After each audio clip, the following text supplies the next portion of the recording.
So our menu for today, gulay na may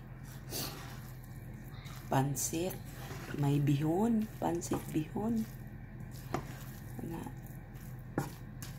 Sarap. No rice tayo for today. Mag diet paminsan-minsan para hindi tayo lumulobo ng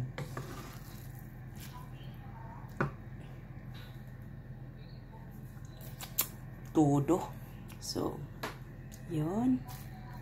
Yummy. Daming mga veggies. So, bon appetit na naman tayo ngayon. Sarap. Okay. Luto na in 2 minutes. Luto na ito.